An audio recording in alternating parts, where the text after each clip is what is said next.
Hotel loan धोखाधड़ी मामले की। इस मामले में गिरफ्तार एसबीआई के पूर्व चेयरमैन प्रदीप चौधरी को सीजेएम कोर्ट में पेश किया गया, जहां उनकी जमानत याचिका खारिज कर 15 नवंबर तक न्यायिक अभिरक्षा में भेज दिया गया। पूर्व चेयरमैन की ओर से जमानत की अर्जी लगाई गई थी, जिस पर होटल ग्रुप के वकील द्वारा जमानत याचिका को खारिज करने को लेकर सीजेएम के समक्ष बहस हुई, जिस पर सीजेएम द्वारा आरोपी पूर्व चेयरमैन की जमानत याचिका खारिज कर 15 नवंबर तक के लिए न्यायिक अभिरक्षा में भेजने के आदेश दिए गए।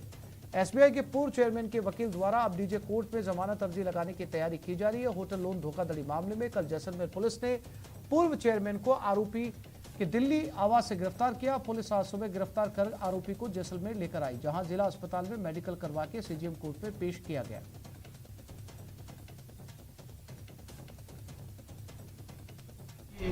लंच के बाद में श्रीमान मुख्य न्यायिक मजिस्ट्रेट द्वारा आदेश को सुरक्षित रखा गया था और अभी आदेश सुनाया गया है, और जिसके अनुसार स्टेट बैंक ऑफ इंडिया के पूर्व चेयरमैन का जमानत आवेदन पर अस्वीकार कर दिया गया है। उन्हें 14 दिन के लिए न्यायिक अभिरक्षा में भेजा गया है और उनकी जमानत अर्जी जो उनकी ओर से पेश की गई खारिज की गई, हमारी प्रार्थना को स्वीकार किया गया। टोंक के निवाई से बड़ी खबर है। चलती कार में आग लग गई। कार में 2 लोग सवार थे। कार से कूदकर दोनों ने अपनी जान बचाई। फायर ब्रिगेड ने आग पर काबू पा लिया। जयपुर कोटा नेशनल हाईवे की यह घटना है।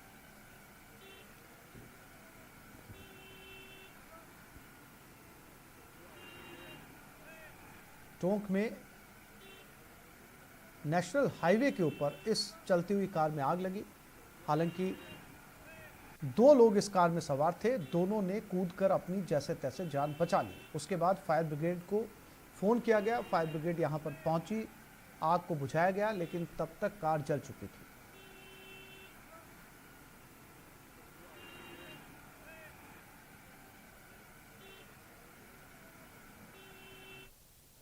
और अब बात गुरुजी की बेरहमी की। टोंक जिले के मेहंदवास पुलिस थाने में निजी स्कूल के एक शिक्षक के खिलाफ केस दर्ज करवाया गया।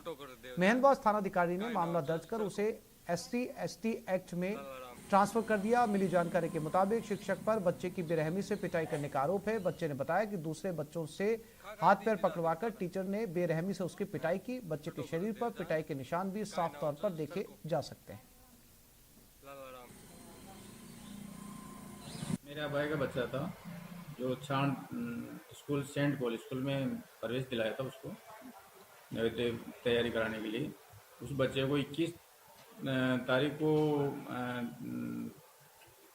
लालाराम चौधरी टीचर है उसने उसकी इतनी गलती से बेरहमी से पिटाई करी है तो बच्चे के अभी तक भी नीले जम रही है, पैरों में, फूलों पे, पूरे मेज पे। स्कोर में दोनों जाना पड़ा था सेंट पॉल स्कूल में रात को माना था लालराम मास्टर ना जे टेबल पर लेटार जे 2 चोरा सो हाथ पकड़वार जे बुरी तरह से मारे थे। मैं और मेरा भाई राजदीप फिर दोनों छान स्कूल पढ़ा था सेंट पॉल स्कूल में, और वहाँ 21 तारीख में एक दिन चलना जो मेरा भाई राजदीप का 25 से पाल रहे याद नहीं जो सना शिविर टीजी टेबल को उल्टो लेटा रहे सर 2 बयान बुलाए जब बड़ा अंजार पकड़ हाथ पकड़वा शिविर टीजी। राजस्थान सरकार के खनन मंत्री प्रमोद जैन भाया और कोटा सांगोद के विधायक भारत सिंह आमने सामने हैं। सरकार में विधायक और मंत्री आपस में किस तरह नूरा कुश्ती कर रहे हैं, अब ये जग जाहिर हो चुका है। भारत सिंह लगातार लंबे समय से खनन मंत्री प्रमोद जैन भाया पर आक्रामक रूप से निशाना साध रहे हैं। मंत्री पर भ्रष्टाचार के आरोप के साथ साथ सोरसन में गोडाउन के मामले को लेकर सीएम तक को चिट्ठी लिख चुके हैं। मंत्री और विधायक साहब के आपसी मतभेद अब सड़कों तक आ चुके हैं। कोटा बारा हाईवे पर कई बोर्ड लगाए गए। उन्होंने आज कांग्रेस ऑफिस से कलेक्ट्रेट तक मार्च किया।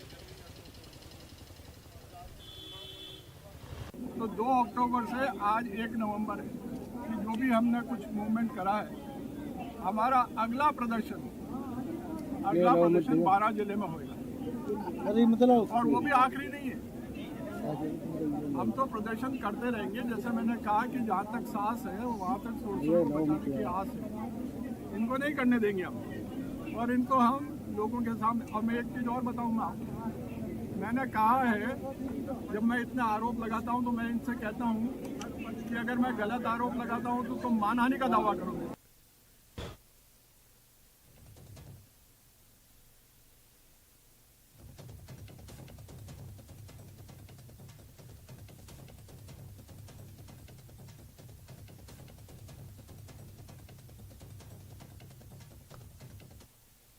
और अब बात महापड़ाव की। पिछले 17 दिन से शहीद स्मारक पर आंदोलन कर रहे राजस्थान मदरसा para teachers, Rajiv Gandhi para teachers और शिक्षक कर्मियों के परिवार आज आंदोलन में शामिल हुए। इन प्रदर्शनकारियों ने अपने परिजनों के साथ शहीद स्मारक पर महापड़ाव डाला। अभी करो वर्जंत करो, अभी करो वर्जंत करो। सरकार की तरफ से लगातार कोशिश की जा रही है कि कोई नुमाइंदा इनके पास पहुंचा करके बातचीत की जाए, लेकिन जो नुमाइंदे आ रहे हैं ना तो वो वाजिब वजह लेकर के आ रहे हैं, ना ही इनकी मांगों पर कोई ऐसा हल लेकर के आ रहे हैं कि अपनी बातों को लेकर के मुतमईन हो जाए कि इन्हें नियमित किया जाएगा। 15 अक्टूबर से तमाम लोग जो है अलग अलग जिले से आकर के यहाँ धरना दे रहे थे। आज पूरे प्रदेश के जो पैरा टीचर है, राजीव गांधी मदरसा पैरा टीचर है, शिक्षा कर्मी है, जितने भी संविदा कर्मी है, उन्होंने संविदा स्वतंत्रता संग्राम यहाँ पर शुरू किया है। अपने परिवार को, अपने बच्चों को लेकर के आंदोलन पर बैठ गए। मेरे पीछे जितना भी आप नजारा देख रहे हैं, जहाँ तक नजर जा रही है, शहीद स्मारक पूरी तरह से खचाखच भर चुका है।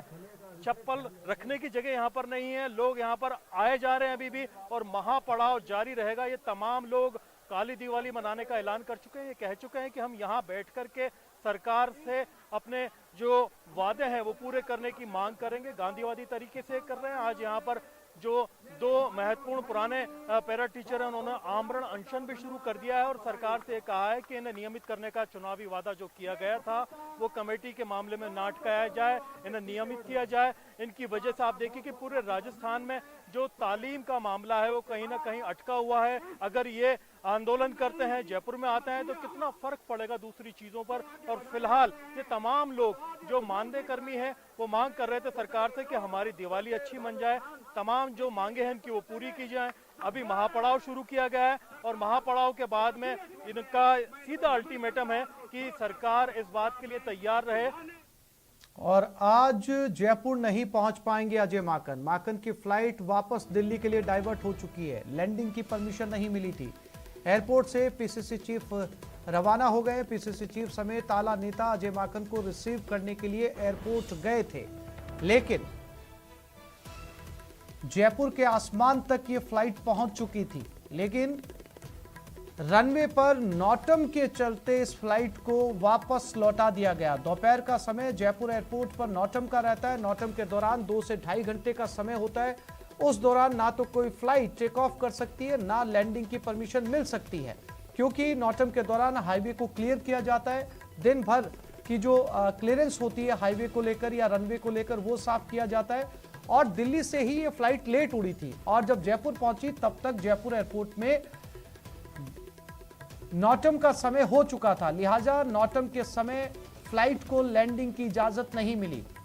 फ्यूल की कमी को देखते हुए वापस फ्लाइट को दिल्ली के लिए डाइवर्ट होना पड़ा, तो अजय माकन जयपुर पहुंचकर भी जयपुर नहीं पहुंच पाए।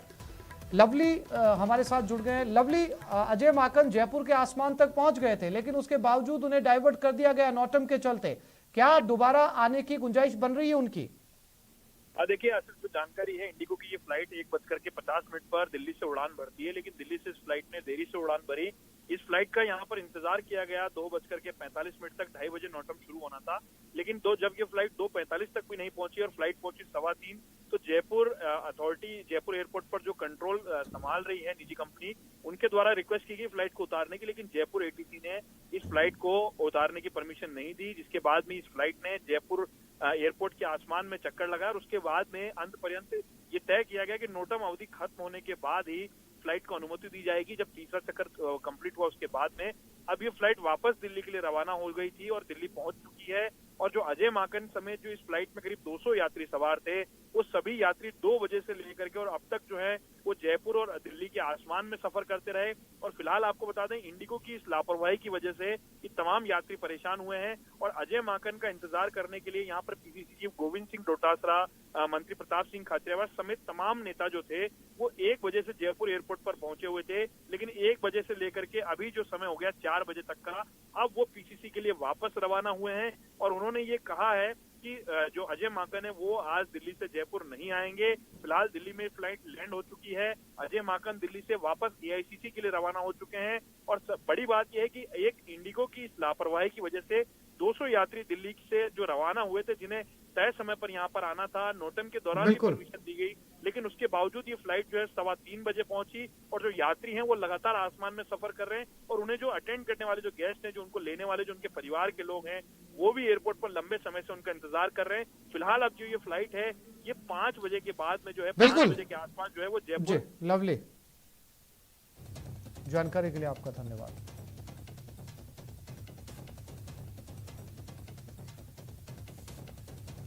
दौसा शहर के गेटोलाव रोड पर जमीन को लेकर एक अनूठा विवाद सामने आया। दरअसल गेटोलाव रोड पर खातेदारी जमीन पर खातेदार ने एग्रीमेंट पर करीब 20 प्लॉट बेच दिए, लेकिन प्लॉट खरीदने वालों ने रजिस्ट्री नहीं करवाई। उससे पहले खातेदार की मौत हो गई। ऐसे में अब खातेदार के पुत्र का जमीन पर मालिकाना हक आ चुका है, जिसके चलते खातेदार के पुत्र ने विभिन्न भूखंडों पर हो रही चारदीवारी और टिन शेड आदि को हटा दिया। ऐसे में एग्रीमेंट पर प्लॉट लेने वाले पीड़ित लोग आज कोतवाली थाने में पहुंचे और पुलिस को पूरी समस्या से अवगत करवाया, जिसके बाद पुलिस ने उन्हें उचित कार्रवाई का आश्वासन दिया है। हमने जमीन ली थी, उनकी बाउंड्री करवा रखी थी, वो हमारी बाउंड्री तोड़ दी है। पूरी 8 फीट की बनवा रखी थी और हमने एक ना 3 भी डलवा रखी थी, उसको भी तोड़ ताड़ के सब हटा दिया है। 70-70 बदी डलवा रखे थे। जी सर, हमने 2013 में प्लॉट लिया था वहाँ पे, तो हमने उसके बाद में उसका भरत करवा दिया था, बड़ी बड़ी बाउंड्री करवा दी थी, भरत करवाया था, पूरा मिट्टी भरवाई थी। तो उन्होंने परसों के दिन रात को उसको तोड़ दिया, जेसीबी चलाई, सारी रात डीजे बजाया उन्होंने, और ना कोई इसके बारे में हमें अग्रिम सूचना दी, ना कोई इतला की। सर हमने 2004 में प्लॉट लिए थे हमारे समाज बंधुओं ने, और उस पर हमने बाउंड्रियाँ करके रहना करना, आवास वगैरह सब बना लिए। किसी ने बाउंड्री कर दी, किसी ने वहाँ रहना तरीके से रह रहे थे। जैसे ही 2015 में इनके पिताजी खत्म हुए।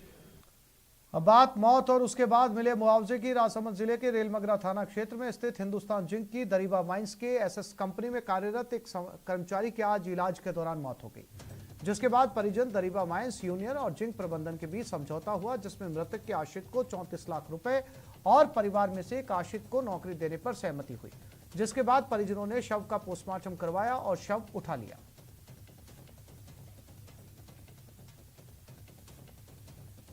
आज सवेरे 7 बजे के लगभग सीरियस एकदम से बीमार हुए, तो उनको हिंदुस्तान जिंक के हॉस्पिटल में लाया गया। वहाँ उनको मृत घोषित कर दिया गया और इस दरमियान फिर मृत होने के बाद में आसपास के जनप्रतिनिधियों ने, यूनियन के जनप्रतिनिधि थे, उनको भी सूचना दी और परिवार के भी सारे लोग। ऑनलाइन शॉपिंग के कारण चौक के व्यापारी परेशान हैं। परेशान व्यापारियों ने शहर के चौराहों पर पोस्टर लगाकर लोगों से इलेक्ट्रॉनिक्स आइटम, मोबाइल और दूसरे सामान खरीदने की अपील की है, ताकि उनका भी व्यापार चल सके और उनके परिवार का भी भरण पोषण हो सके। श्री व्यापार महासंघ टोंक ने एक नई मुहिम छेड़ी है। आप जैसा हम सब जानते हैं कि कोरोना काल से ही व्यापारी की आर्थिक स्थिति बहुत अच्छी नहीं है। उसके ऊपर से ये जो ऑनलाइन व्यापार है, इसने व्यापारियों की रीढ़ की हड्डी तोड़ दी है। तो श्री व्यापार महासंघ टोंक ने एक नया इनिशिएटिव इसके अंदर लेके आए हैं। हम पूरे टोंक शहर में हमने तकरीबन 10 होर्डिंग्स लगवाए हैं, जो कि आम जनता को संदेश दे रहे हैं कि आप ऑनलाइन शॉपिंग न करके लोकल बाज़ार से अपने घर के पास के व्यक्ति से परचेजिंग करें, जिससे बाज़ार में दिवाली की रौनक फिर से आ सके। व्यापारी परेशान नज़र आ रहे हैं अपन को कोरोना काल से। उसके बाद बारिश की वजह से किसान काश्तकार लोग बड़े परेशान हैं, उस वजह से वो लोग शहरों के अंदर नहीं आ पा रहे। व्यापारी लोग बहुत ज़्यादा इसलिए परेशान है कि बाज़ार में रौनक नहीं। अब बात शुद्ध के लिए युद्ध की। दीपावली नजदीक आने के साथ ही घटिया और फफूंद लगा मावा पकड़ने का सिलसिला शुरू हो गया। बीकानेर में चिकित्सा विभाग ने एक स्टोर से 400 किलो सड़ा मावा बरामद किया। यह मावा बाजार में बिकने के लिए पहुंचने वाला था। सीएमएचओ ने इस मावे का सैंपल जांच के लिए प्रयोगशाला भेजा है। पहले मावा सीज किया गया, फिर उसे नष्ट कर दिया गया।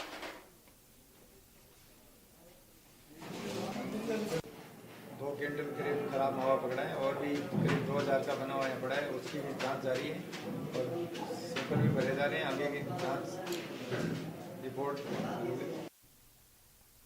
उधर बांसवाड़ा में स्वास्थ्य विभाग ने शुद्ध के लिए युद्ध अभियान छेड़ रखा है और मिलावटखोरों के खिलाफ शिकंजा कसा जा रहा है। स्वास्थ्य विभाग की टीम ने 45 दुकानों और मिठाई के गोदाम में छापेमारी की, जिसमें से 5 सैंपल रिपोर्ट आ गई।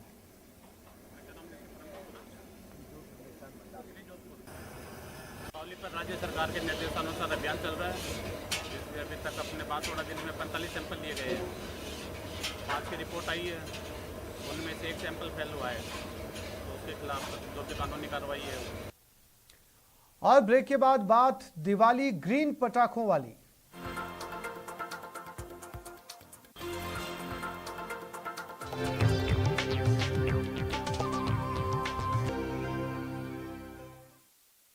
अजमेर रोड स्थित ईएसआई मॉडल हॉस्पिटल में स्वच्छता की शपथ के साथ स्वच्छता पखवाड़े की शुरुआत की गई। इस अवसर पर चिकित्सा अधीक्षक डॉक्टर अलका पाल ने उपस्थित चिकित्सकों एवं स्टाफ और मरीजों के परिजनों को स्वच्छता की शपथ दिलाई। कार्यक्रम में उप चिकित्सा अधीक्षक डॉक्टर आरपी मीणा भी उपस्थित रहे। इन पखवाड़े के दौरान आमजन एवं स्टाफ को विभिन्न कार्यक्रमों के जरिए स्वच्छता अपनाने के लिए प्रेरित किया जाएगा। पखवाड़े में क्विज, स्वस्थ शिशु प्रतियोगिता, सैनिटेशन की उपयोगिता और महत्व पर सेमिनार आयोजित किए जाएंगे।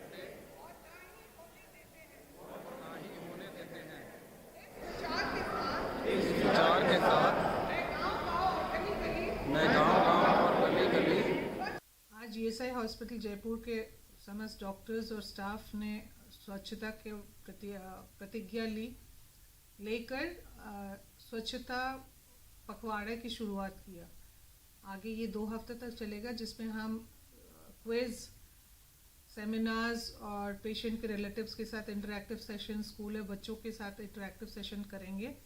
इसमें हमारा ये प्रयास है कि हम ज़्यादा से ज़्यादा लोगों को स्वच्छता के बारे में जागरूक करें, जिससे सरकार का यह प्रयास सफल रहे। प्रदेश में लगातार बढ़ते वायु प्रदूषण के बीच राज्य सरकार ने इस बार दिवाली पर ग्रीन पटाखों के इस्तेमाल और बिक्री करने के आदेश जारी किए हैं। श्रीगंगानगर जिला प्रशासन के द्वारा जिला मुख्यालय पर लगभग 90 दुकानदारों को ग्रीन पटाखे बेचने के अस्थायी लाइसेंस जारी किए गए हैं। पटाखों की दुकानों में ग्रीन पटाखों का स्टॉक भी अवेलेबल है। वहीं पटाखा विक्रेताओं ने आगजनी जैसी घटनाओं को देखते हुए सुरक्षा के लिए भी इंतजाम किए। गंगानगर जिला मुख्यालय स्थित एक ग्रीन पटाखों की दुकान का जायजा लिया हमारे संवाददाता अशोक कुमार शर्मा ने। दीपावली का सीजन बिल्कुल अच्छा रहेगा, क्योंकि पिछले साल भी जैसे पटाखों पे बैन था, फिर भी कुछ पटाखे बिके थे, लेकिन इस बार दीपावली के प्रति बच्चों में और बाकी सब में काफ़ी उत्साह है। और ग्रीन पटाखे की वैरायटी भी पूरी मार्केट में उपलब्ध है। लगभग 80-90% जो वैरायटी है वो ग्रीन पटाखों में मिल जाएगी। अच्छा, ग्रीन पटाखों में कौन कौन से पटाखे हैं जो आपकी दुकान में रखा हुआ है? ग्रीन पटाखे में हर चीज़ मिल जाएगी, अनार, चक्री, आतिशबाजी, फुलझड़ी। इस दिवाली पर पॉल्यूशन घटाने के मकसद से राज्य सरकार ने ग्रीन पटाखों को ही बेचने और चलाने की अनुमति दी है।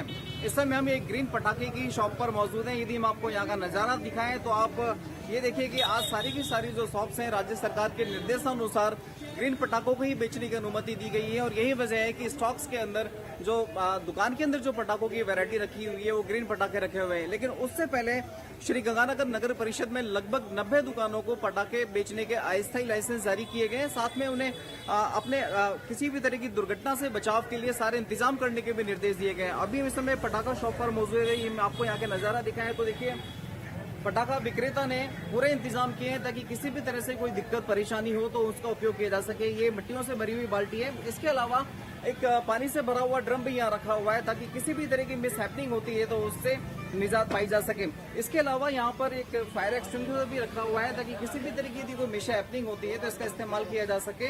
ये एक दुकान का नजारा है। लेकिन अब यहाँ पर पटाखे लगभग ये मान के चलें केवल ग्रीन पटाखे यहाँ पर मौजूद रहेंगे। हम यहाँ देखना भी चाहेंगे। आप बताएंगे भैया कौन कौन से ग्रीन पटाखे यहाँ आपके पास अवेलेबल है? ये चक्री होगी, अनार हो गए, बड़े अनार हो गए, और चक्री में सारी वैरायटी होगी। उस साइड शॉर्ट्स वगैरह हो गए ग्रीन पटाखों में। देखिए न्यूज 18 भी अपने सभी दर्शकों से अपील करता है कि इस बार राज्य सरकार के निर्देशानुसार केवल ग्रीन पटाखों का ही इस्तेमाल करें। आप भी शॉप पर जाएं तो केवल ग्रीन पटाखों की डिमांड करें और उसे देख परख कर ही परचेज करें। साथ ही न्यूज 18 एक बार फिर अपने दर्शकों से अपील करता है कि ताकि इस दिवाली के दौरान किसी भी तरह के पॉल्यूशन से बचा जाए, कोरोना प्रोटोकॉल की भी ईमानदारी से पालना की जाए ताकि दिवाली सुखमय और शांति प्रिय तरीके से मनाई जा सके। अशोक शर्मा, न्यूज 18 श्री गंगानगर।